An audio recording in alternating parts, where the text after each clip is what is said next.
Assalamualaikum warahmatullahi wabarakatuh. Apa kabar ini teman-teman? Semoga selalu sehat dan diberikan kelancaran dalam semua aktivitasnya.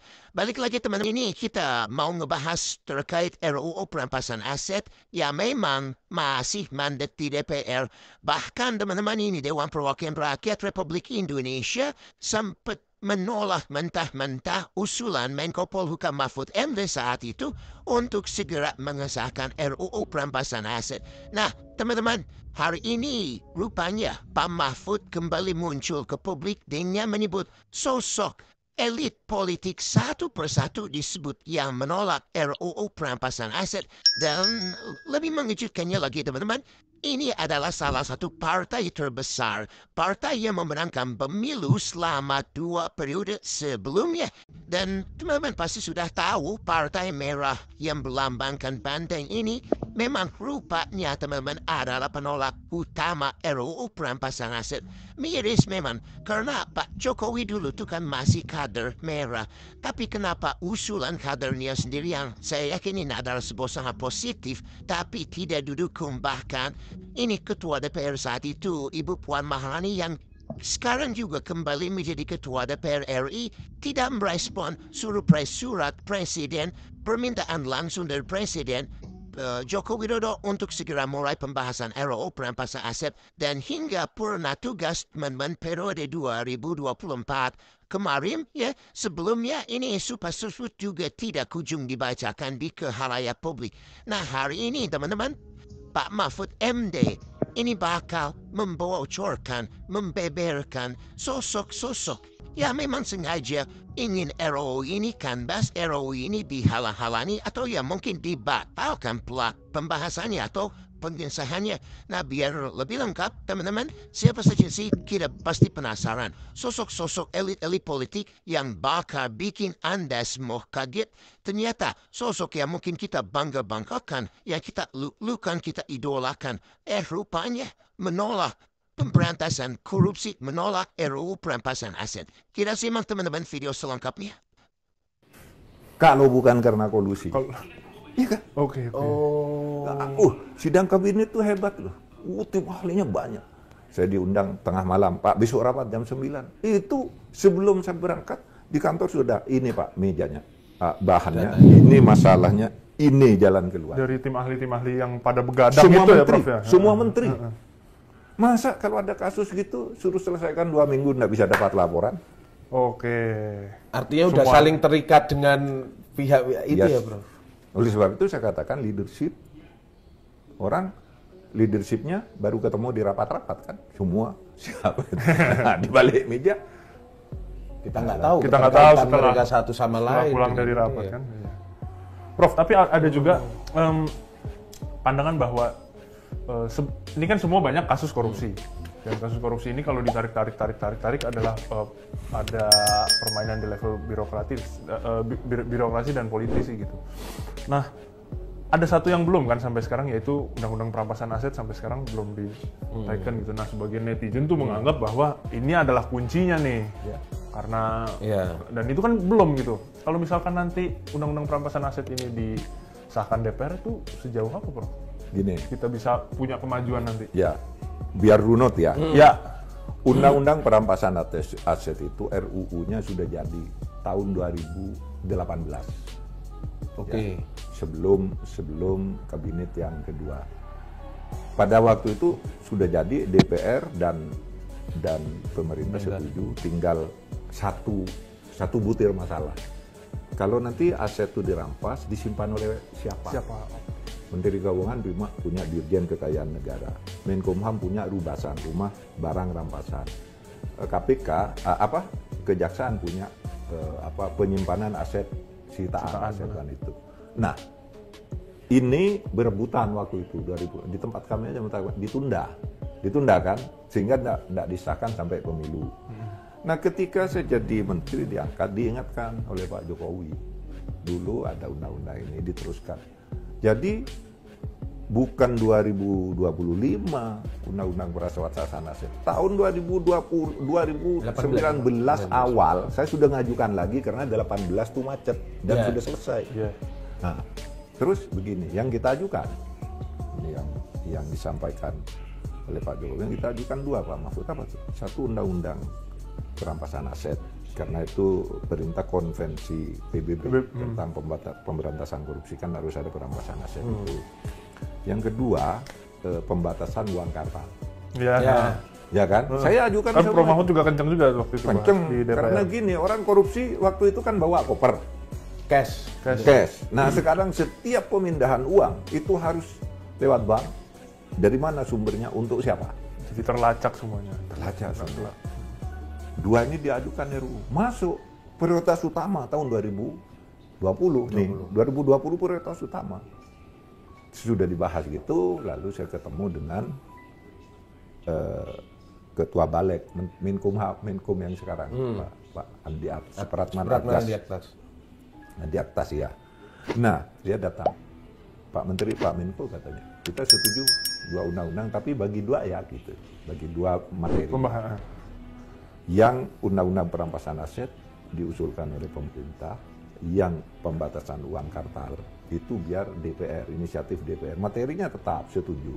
Cuma nanti akan nambah materi, ada undang-undang tentang pendanaan parpol. Karena kalau ini berlaku lalu parpol tidak jelas dananya, tidak bagus juga. Oh bagus, saya bilang. Waktu itu saya berbicara dengan Erik, saya tidak bicara dengan Menteri Keuangan karena ketemunya dengan Erik yang punya uang banyak karena BUMN. Pak Erik, kalau parpol itu diberi uang dana dari negara setiap tahun 1 triliun, mampu enggak? Wah mampu Pak, katanya. Kita sediakan, daripada korupsinya puluhan triliun, ratusan triliun, kita sediakan gitu. Tapi tiba-tiba ini macetnya. Padahal ini darahnya udah jadi. Ini yang uang kartal. Yang uang kartal pendanaan yang uang kartal macet, tidak ada pembahasan lagi. Dengan dana parpolnya tentu saja, karena itu satu paket kan. Oke. Terus yang ini jalan nih sampai akhirnya udah selesai. Ketika akan disahkan, tiba-tiba DPR tidak mau. Udah selesai di tempat kita, DPR tidak mau. Makanya saya berteriak-teriak di DPR, kalau Anda mau disahkan toh ini RUU perampasan aset ini. Lalu ada yang bilang, ya pemerintah serius enggak? Serius gitu. Loh, kalau serius ajukan ke DPR, kan sudah tinggal disahkan, ajukan lagi, ajukan lagi. Gitu. Di bulan April atau Mei tahun 2024 tuh kita ajukan lagi nih. Surat dari Presiden tahun 2023. Nih surat dari Presiden. Tolong disahkan undang-undang perampasan aset. Di sana enggak mau lagi. Iya, entah alasannya apa gitu. Nah, apa politisnya? Yang gitu kan? Apa politisnya? Berarti ada resistensi yang tinggi tuh kan? Iya, mungkin secara gurauan mungkin diwakili oleh Pak Bambang Pacul. Korea ini ngikut saya gitu. Ngikut, iya. Kalau pemerintah mau jangan ke kami lah. Kami ini kan Korea, ke sana gitu. Terus saya ketemu dengan Bu Megawati bicara. Oh, sempat bicara. Alasannya masuk akal. Alasannya masuk akal, meskipun itu bukan satu-satunya alasan. Pak Mahfud, kata Bu Mega, kami setuju tuh undang-undang perampasan aset kartal bagus katanya. Tapi kalau sekarang itu diberlakukan, itu akan terjadi korupsi lebih besar karena polisi dan jaksa itu bisa menggunakan undang-undang itu untuk memeras orang agar asetnya tidak disita, diberi surat bersih tapi bayar sekian. Dan itu betul memang bisa terjadi. Indonesia ini memang ya. Betul bisa terjadi. Oke. Wong saya dulu tahun 2000 itu mengusulkan rancangan undang-undang pembuktian terbalik. Saya kan pernah jadi Menkumham sebentar, sebulan. Pembuktian terbalik, gimana caranya? Kalau Vito menjadi menteri 5 tahun, gajinya dihitung tuh berapa? Kira-kira 5 tahun itu 7 miliar. Kalau ternyata dia punya kekayaan 10 miliar, langsung aja kamu korupsi 4 miliar. Buktikan kalau kamu tidak. Oke. Saya harus membuktikan sebaliknya. Apa saya main saham atau saya punya gitu. Saya dapat warisan, bapak saya meninggal nih. Kenaikan NJOP-nya sekian, udah benar nih 10 miliar, bebas. Oh gitu. Itu kan undang-undang pembuktian terbalik. Iya. Waktu itu sudah saya siapkan. Tapi di pemerintah sesudah saya macet. Kenapa? Saya tanya ke Pak Oka Mahendra Pak, itu kan undang-undang bagus, kenapa Pak? Ini nanti kalau berlaku digunakan oleh jaksa dan polisi untuk meras-meras ini. Orang punya harta banyak lalu harus dapat surat bersih dari kejaksaan bahwa ini profilnya udah cocok, ini habis Pak.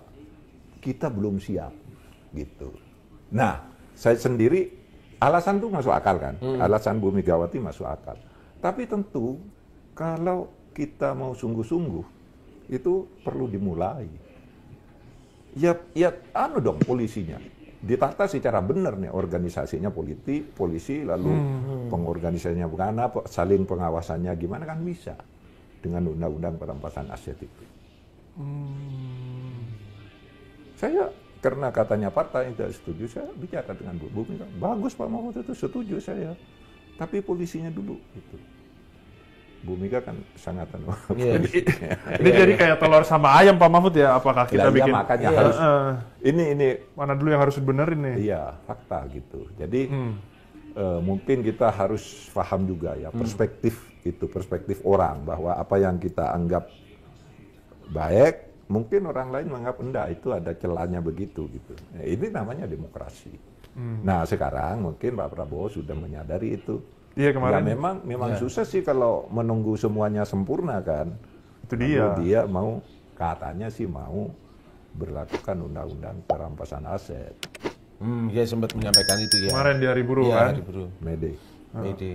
Nah, kita lihat artinya sudah ada, sekarang tidak perlu lagi polisi dikhawatirkan, kejaksaan dikhawatirkan. Kita lakukan undang-undang perampasan aset. Kira-kira kalau saya menjadi Pak Prabowo, kita sahkan undang-undang perampasan aset, urusan polisi dan kejaksaan saya yang menguruskan gitu. Itu leadership yang Pak Mahfud bilang kira-kira kan begitu. Kalau kemarin takut dipermainkan oleh kejaksaan, oleh kehakiman, oleh polisi, oleh KPK macam-macam. Saya yang nguruskan gitu. Itu yang saya maksud komitmen dan leadership. Bagus, kan bagus loh itu. Iya, mari kita sambut. Kawal. Dan itu memang ini ya Prof, di sistem negara kita memang lebih baik inisiasi dan kekuatan itu didorong oleh seorang presiden. Oh iya, memang itu dong tugas presiden. Mengorkestrasi, mengomando, mendorong, menarik, itu kan tugas presiden. Sama juga tugas menteri mengorkestrasi ini, tapi di bidangnya, kan gitu. Kalau presiden di seluruhnya gitu. Tapi kalau Prof lihat kayaknya sempat ada artikel juga Prof mengatakan bahwa sebenarnya ketika Prof menjadi Menko Polhukam itu Pak Jokowi nggak kelihatan political will-nya untuk soal penguatan sistem hukum kita. Hari ini dengan melihat apa yang disampaikan Pak Prabowo, Prof cukup mempercayai nggak? Karena maksudnya kan kadang-kadang publik kan gini Prof, bener ini omon-omon atau enggak? Bener. Prof kan mengenal seorang Prabowo Subianto juga. Dulu. Mungkin kurang tepat ya kalau saya mengatakan Pak Jokowi tidak kelihatan political will-nya. Mungkin untuk skala besar dalam konteks KKN, administrasi, apa gitu, mungkin iya. Tetapi kalau dalam soal ini, memberantas korupsi dengan undang-undang Pak Jokowi serius. Bahkan ngancam akan mengeluarkan perpu. Sebelum saya berhenti jadi presiden, saya mengeluarkan perpu. Gitu. Tapi kemudian mungkin saya anggap nggak serius karena kenapa kejaksaan dan kepolisian kok seperti itu, kan mestinya ini presiden itu bukan semata-mata perampasan aset kan. Kalau di perampasan aset ya ini bahkan serius beliau kalau indeks persepsi korupsi kita turun, wah panik dia. Pak Jokowi itu gitu kan tahun terakhir kan tuh tahun gitu.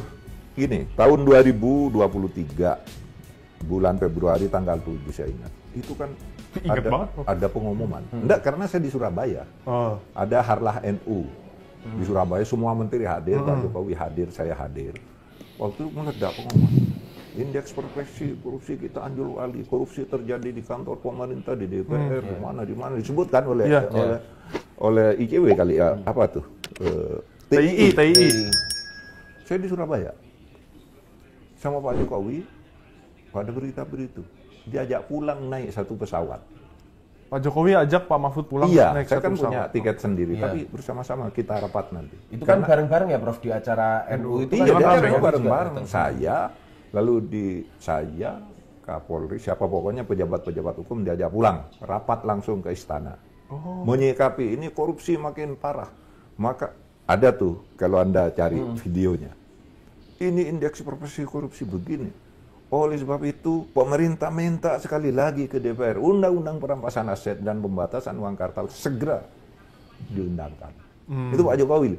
7 Februari 2023 jam 4 sore didampingi oleh Ketua KPK, Jaksa Agung, Kapolri, dan Menko Polhukam. Artinya waktu itu rapat saat itu sepulang dari Harlah NU itu memang yang menjadi bahasan adalah kuncinya di RUU perampasan aset itu. Maksud saya sensitivitas Pak Jokowi terhadap indeks persepsi korupsi itu dan untuk 2 undang-undang ini itu kenceng, tapi waktu itu DPR-nya yang lemot. Oleh sebab itu saya datang ke DPR juga berantem tapi berantem politik. Nah sekarang kan itu kan Pak Jokowi, sekarang Pak Prabowo, Pak Mahfud kan kenal Pak Prabowo orangnya seperti apa gitu. Kemarin udah menyampaikan RUU perampasan aset akan diseriuskan. Omon-omon nggak ini, Prof? Saya masih berharap itu bukan sekedar omon-omon. Masih berharap. Loh, kalau bukan sekedar omon-omon, berharap kok sekarang ini kok ngomong aja kok nggak ada tindakan. Saya punya prasangka Pak Prabowo sedang menata orang-orang. Jangan sampai ketika dia bertindak lalu diinterupsi dari dalam kan susah. Saya melihat oleh Pak Prabowo ini dikandangin semua nih orang-orang kan. Mungkin saya ketika saatnya saya bertindak tidak bisa main-main. Ini sudah di tangan saya semua. Itu bisa saja. Mungkin ya. Saya tidak tahu yang sesungguhnya, tapi kalau ini bukan analisis ya anggap doa saja, mudah-mudahan. Doa dari seorang Mahfud gitu dan Pak Prabowo berpikir seperti itu. Kalau enggak ya apa boleh buat? Konstitusi sudah menyatakan dia presiden ya. Kepala negara. Enggak boleh kita rusak kerjanya kan. Kita tugasnya mengkritik, menyampaikan ya sudah. Sejauh saya kenal Prabowo, komitmennya tentang itu kuat. Karena saya dulu kan jadi ketua tim suksesnya dan saya sering 2014 ya. Iya 2014. Dia pendekatannya seperti yang sekarang ini. Dulu tuh Pak Jokowi sama Pak Jokowi sama Pak Prabowo itu sebenarnya sama-sama baik sebagai pilihan tahun 2014. Kenapa waktu itu saya ikut ke Pak Prabowo? Karena pendekatan strukturalnya. Dia mau menata lembaga-lembaga itu. Pak Jokowi populis, dia ke rakyat lah, rakyat kecil, nggak bicara struktural pada waktu itu. Saya, kalau gitu nih Pak Prabowo yang benar menurut saya. Karena Pak Mahfud merasa kita butuhnya pembenahan struktural. Jadi dia struktural, ya udah bener nih Pak Prabowo. Tapi rakyat butuh populisme seperti Pak Jokowi, turun ke gorong-gorong, ke desa, gitu, nyapa orang. Ya, teman-teman, barusan kita telah mendengar obrolan redaksi Kompas dan juga Pak Mahfud MD soal RUU perampasan aset yang memang masih mandat di DPR. Bahkan kalau kita dengar tadi kata-kata Pak Mahfud, ada sosok yang memang menolak. Di mana ini Ketua Umum Partai Merah mengatakan, kami sebenarnya suka-suka saja mendukung RUU perampasan aset, tapi kami takut RUU tersebut disalahgunakan dan dijadikan alat untuk memeras lawan-lawan politik pemerintah. Nah, bagaimana teman-teman ini jadinya? Kan itu semua sudah diatur oleh undang-undang. Nggak akan mungkinlah pemerintah ini sembarang merampas aset pejabat kalau misalnya dirinya memang tidak melakukan tindak pidana korupsi. Tapi kalau misalnya memang melakukan korupsi secara diam-diam, mungkin secara puluhan tahun, ya dosa-dosa itu pastilah muncul dan membawa rasa takut dalam hati sehingga ya saat mendengar RUU perampasan aset akan disahkan, akan dibahas di DPR, langsung menginstruksikan 103 anggota DPR dari fraksi merah, fraksi banteng untuk menolak pengesahan RUU perampasan aset. Sampai kemarin teman-teman berapa bulan atau kebelakangnya ini Pak Bambang Pacul, Pak Bambang Wuryatno dengan tegas mengatakan bahwa RUU perampasan aset kami DPR tidak bisa mengesahkan tanpa seizin Ketua Umum Partai Politik. Gimana menurut Anda? Menurut kalian semua setuju gak sih dengan statement saya, dengan pendapat Pak Mahfud? Ya memang ini ada sosok oknum politik, ini aktor politik, elit-elit politik kita yang memang sengaja menahan atau ingin RUU ini gagal disahkan. Tulis pendapat kalian di kolom komentar, kita bakal diskusikan di kolom komentar. Untuk itu biar terus dapat update terbaru